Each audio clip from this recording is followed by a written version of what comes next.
귀한 찬양 하나님이 받으신 줄로 믿습니다. 사랑하는 교회 여러분, 오늘도 말씀을 통해 큰 은혜 받으시기를 축원합니다. 본문을 보면 예수님은 예루살렘도 아닌 갈릴리도 아닌 사마리아라는 지역에 가셨습니다. 그 사마리아라는 지역에서 어느 여인과의 만남이 일어났습니다. 우리는 조금 성경 말씀을 통하여 읽다 보면 역사적인 식견이 있어야만 말씀을 이해할 수 있다 싶습니다. 혹은 지리적인 이해가 있어야만 말씀이 쉽게 이해될 수 있으리라 그렇게 생각이 됩니다. 성경을 보다 보면 사마리아라는 지역을 자주 듣게 됩니다. 사마리아 지역은 어디이고 이 사마리아라는 지역은 어떤 특성이 있으며 또 우리에게 어떤 가르침을 던져주고 있을까 한번 생각을 해봐야 합니다. 다윗 왕의 뒤를 이어 솔로몬이 왕이 되었죠. 솔로몬 왕의 말기 때는 이스라엘이 두 군데로 갈라지게 됩니다. 북쪽은 북이스라엘, 남쪽은 남유다로 분열이 되고 맙니다. 북쪽 이스라엘의 수도는 우리가 오늘 이야기하는 사마리아가 북쪽 이스라엘의 수도입니다. 남쪽 유다의 수도는 예루살렘이지요. 두 개를 분열되어 있는 상황 가운데에서 양쪽 다 강대국의 침략을 받게 됩니다. 북쪽 이스라엘은 아수르에 의해 침략을 당하게 되고 남쪽 유다는 바벨론으로 포로 생활을 하게 됩니다. 북쪽 이스라엘은 아수르로 끌려갔을 그 당시에 이방인들이 북이스라엘에 들어오게 됩니다. 그러다 보니까 단일 민족이 될 수 없었고 혼혈족으로 구성됩니다. 유대인들로 하여금 사마리아 너희들은 혼혈민족이야, 이방인이야, 낙인 찍히게 됩니다. 분열의 역사, 서로 경멸하는 역사가 시작된 셈이지요. 이 북이스라엘 그 수도 사마리아 지역 주변은 세겜이라는 땅이 있습니다. 세겜이라는 지역이지요. 그리고 구전으로 내려오는 야곱의 우물이 있었습니다. 야곱의 우물 그 바로 근처에는 수가라고 하는 수가성이 있었습니다. 오늘 그 수가성 사마리아 지역 안에 있는 야곱의 우물이 있는 그 수가성 근처에 예수님께서 지나가시게 되었고 그 수가성 우물가에 물을 깃는 여인을 만나게 된 것입니다. 그 여인과의 대화가 시작되는 것이지요. 아시죠? 사마리아 혼혈족 또 전통적으로 혈통적으로 유대인들에게 인정받지 못한 사람 거기에 이 사마리아 여인과 만났으니 여인은 그 당시에 더 부정한 사람으로 취급되었어요. 이런 예수님이 사마리아 여인과 함께 있다는 것은 그 당시에 상상할 수도 없는 상황입니다. 상상할 수도 없는 광경이지요. 또 거기에 예수님께서 유대인인 예수님께서 사마리아 여인에게 물을 권한다는 것은 도저히 용납할 수 없는 사마리아 여인의 입장에서는 도저히 용납할 수 없는 그런 상황입니다. 그래서 4장 9절 말씀에 그렇게 사마리아 여인이 말을 합니다. 당신은 유대인으로서 어찌하여 사마리아 여자인 나에게 물을 달라 합니까? 여자여 나에게 물을 달라 하니 이 사마리아 여인이 어찌하여 사마리아인 여자에게 나에게 물을 달라고 권하십니까? 도저히 있을 수 없다는 거지요.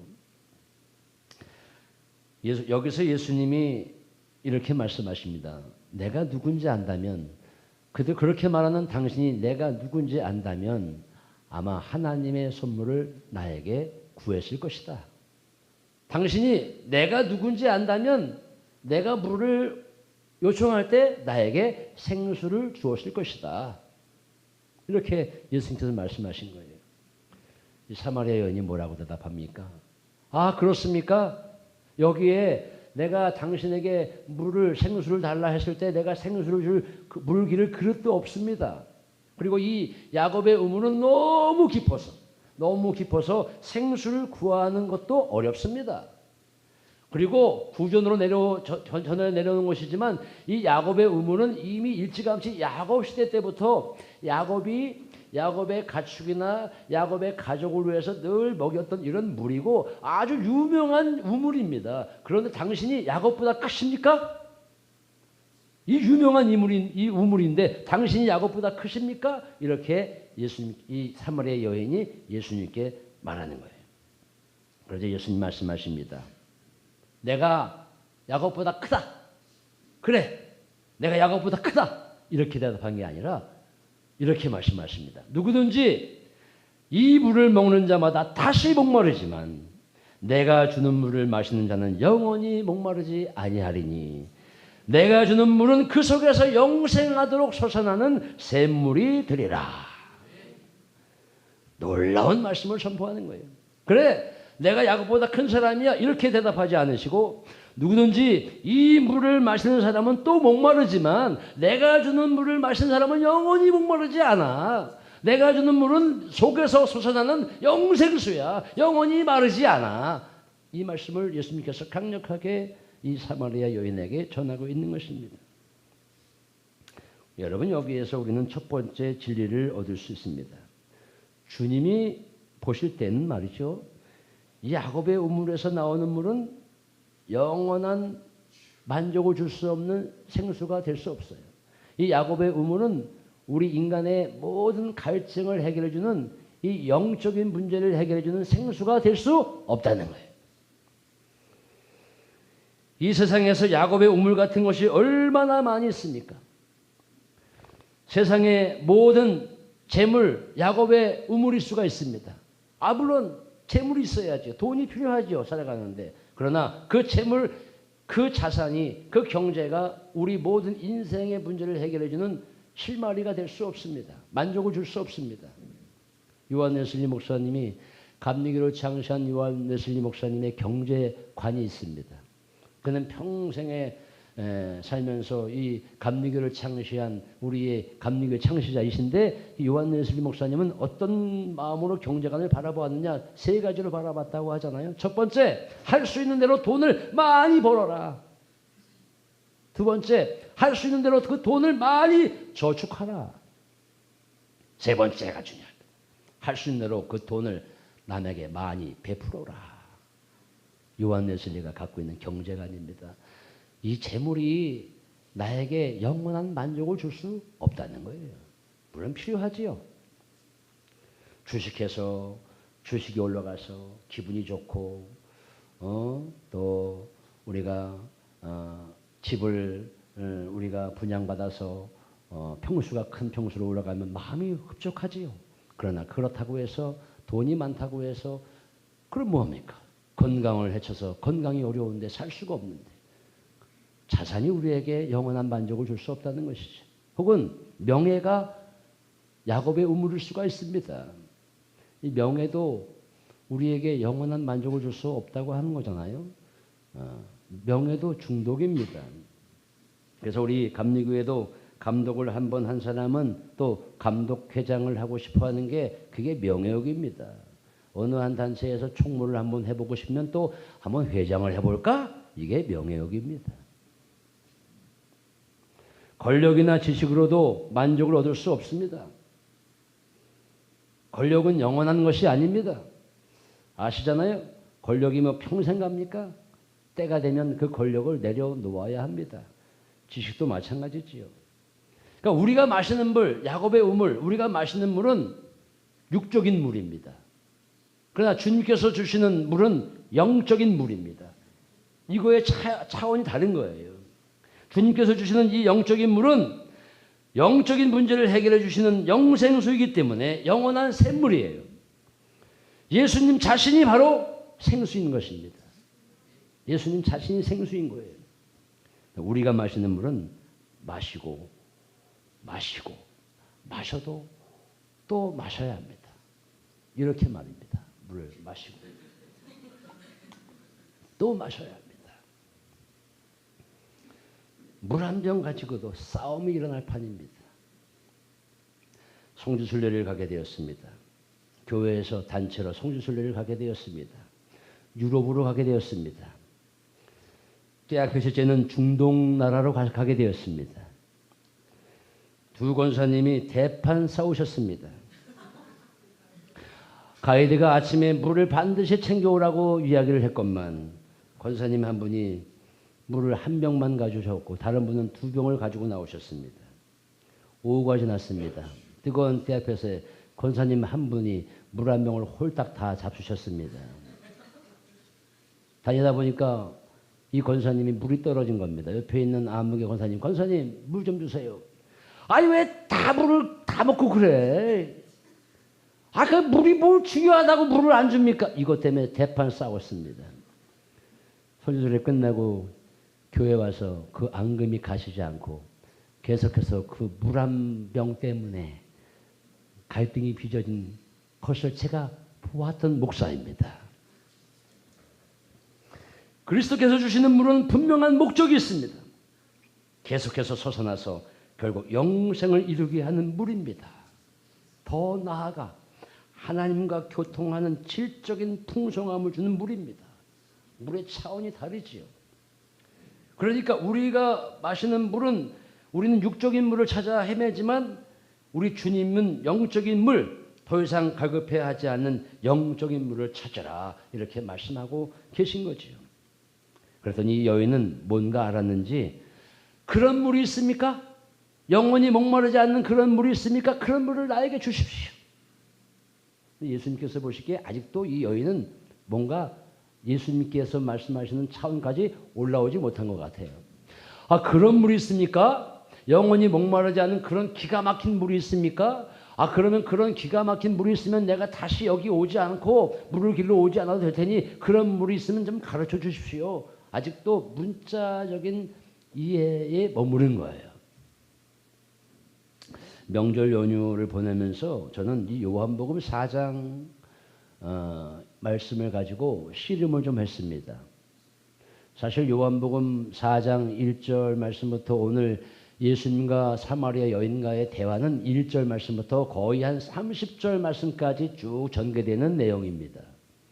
중간에 어느 한 부분을 딱 끊게 되면 그 내용이 성립될 수 없는 그런 말씀이죠. 이 1절 말씀부터 30절의 긴 말씀의 내용을 가지고 어떻게 우리 교우들과 묵상하며 말씀을 나눌까 명절 연휴에도 씨름을 좀 했지요. 하나님 어떻게 말씀을 전해야 합니까? 두 가지의 주제가 좋겠다는 생각을 주님이 주셨습니다. 첫 번째는 바로 이 물에 관한 이야기입니다. 사마리아 여인이 이야기하는 물하고 예수님께서 말씀하시는 물은 차원이 다르다. 사마리아 여인이 말하는 물은 우리 인간의 눈으로 보이는 이런 육적인 물이라 한다면 우리 예수님께서 말씀하시는 물은 영원한 생명을 주는 당신 자신, 당신이 주는 그 물을 마셔라. 영적인 물을 마셔라. 그것은 바로 만족을 주는 물이다.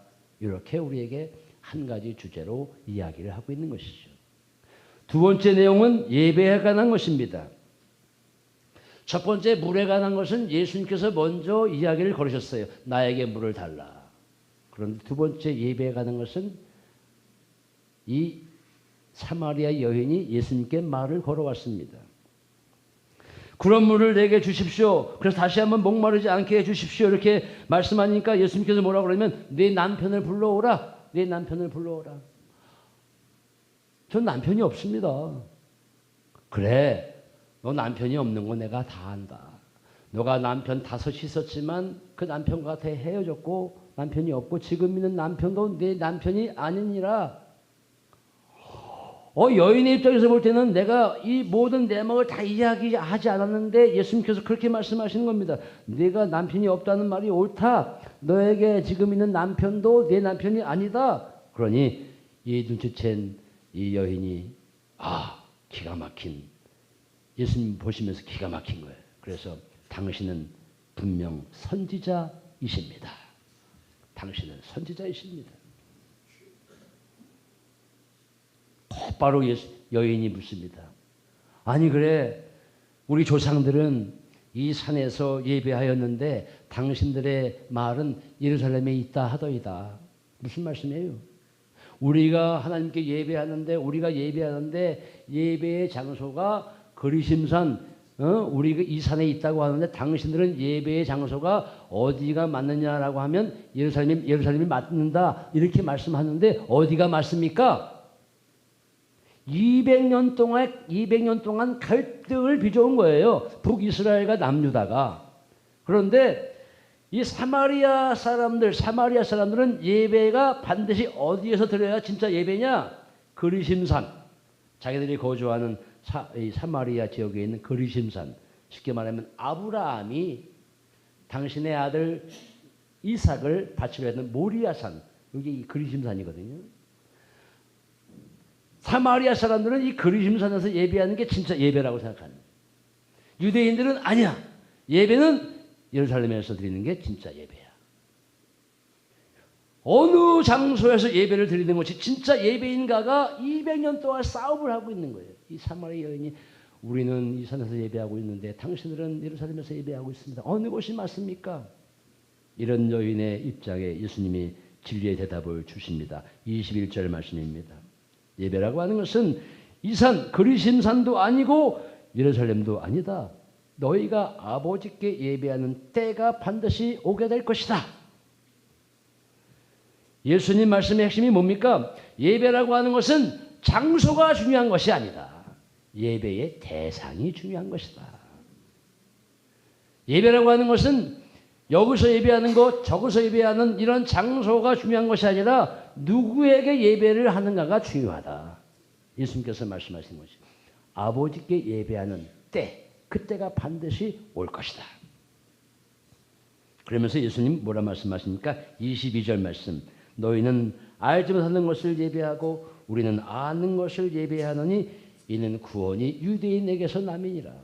야, 너희는 알지 못하는 것에 예배하고 있지 않니? 우리는 아는 것에 예배한다. 왜? 구원이 유대인에게서 남이기 때문에 그렇다. 이 말은 구원이 유대인들에게, 구원이라고 하는 것은 유대인만 받는다는 얘기가 아닙니다. 구원, 너희들을 구원할 자 메시아가 반드시 유다 지파에서 나올 것이다. 메시아가 유다 지파에서 나올 것인데 그 사람이 바로 나다. 그렇게 말씀하고 있는 것입니다.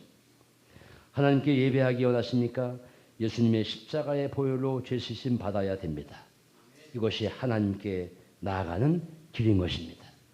그러면서 23절에 아버지께 참되게 예배하는 자들은 영과 진리로 예배할 때가 오나니 곧 이때라. 어느 때입니까? 아버지께 예배할 때가 오는데, 영과 진리로 아버지께 예배할 때가 오는데 어느 때입니까? 이때라는 거예요. 이때가 어느 때입니까? 온 인류의 죄를 구속하신 예수 그리스도를 통해서 드리는 이때, 인간의 몸을 입고 이 땅에 성육신하신 메시아, 그분을 통해서 하나님 아버지께 예배하는 이때, 주님을 만난 이 자리가 예배하는 때라고 하는 말씀을 오늘 예수님께서 사마리아 여인에게 말씀하고 있습니다. 사랑하는 성도 여러분, 예배는 장소가 중요한 것이 아닙니다. 누구에게 예배를 하는가가 중요합니다. 우리는 하나님 아버지께 예배하고 있습니다. 누구를 통해서 예배합니까? 구원자 되시는 예수 그리스도를 통해서 예배하고 있는 것입니다. 그래서 우리 농촌에서도 예전에 그랬다 하잖아요.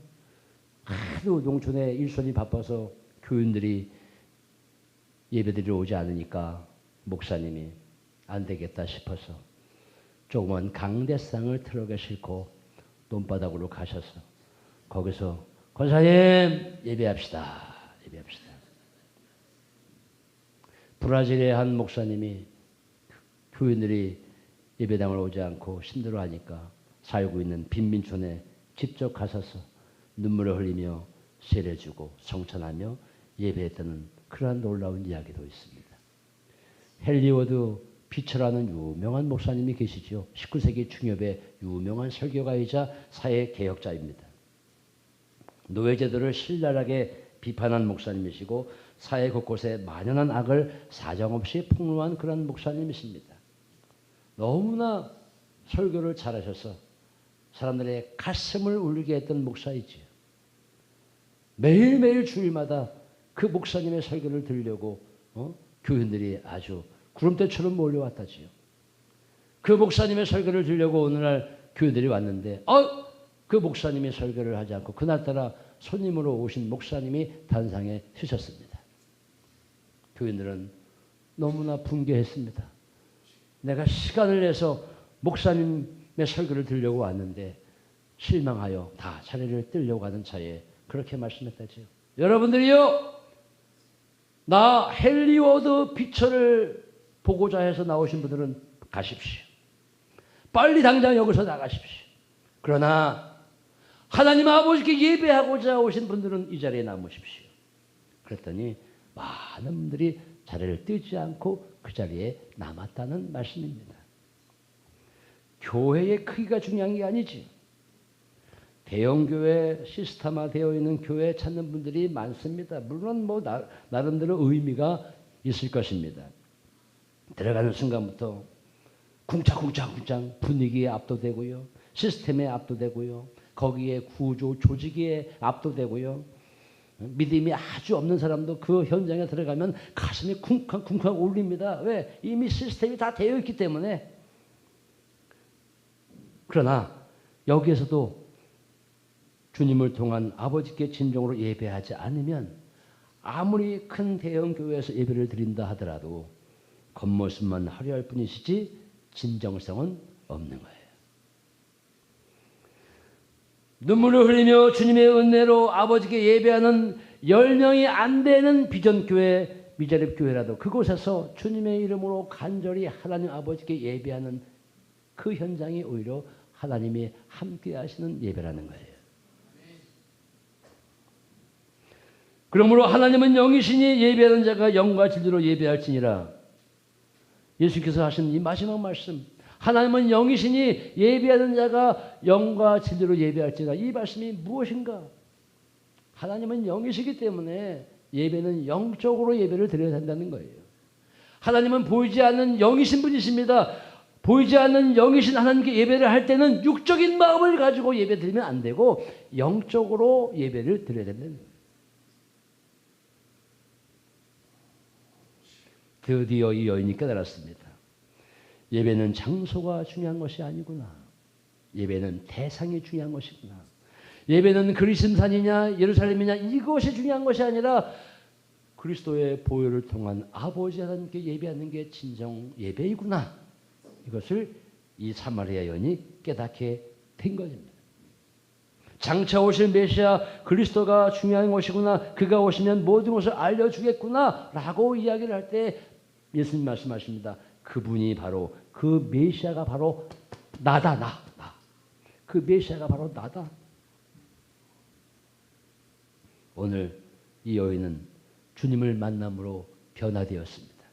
주님을 만남으로 가치관이 변화되었습니다.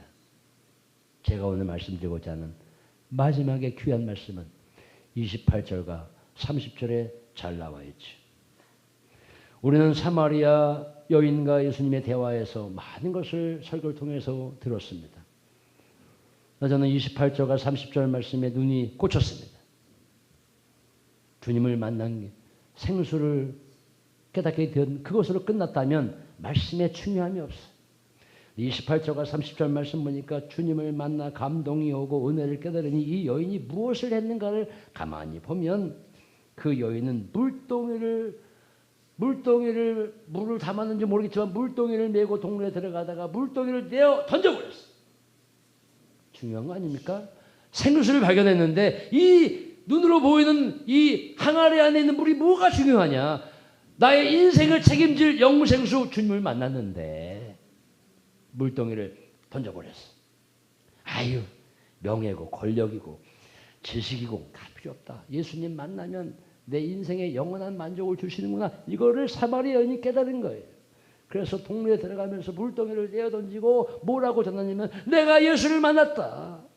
내 인생을 책임지는 예수를 내가 만나게 되었다. 여러분 쉽지 않습니다. 사마리아라는 자기 동네에 가서 내가 예수를 만났다 그러면 돌파매질을 맞을 상황이에요. 왜? 이방 땅이고 혼혈족이기 때문에 유대인을 자랑한다든가 메시아 야 어디 와서 거짓말을 해? 라고 하면서 돌을 맞아 죽을 지경인데 그는 감동이 되었어요. 왜? 예수를 만났기 때문에.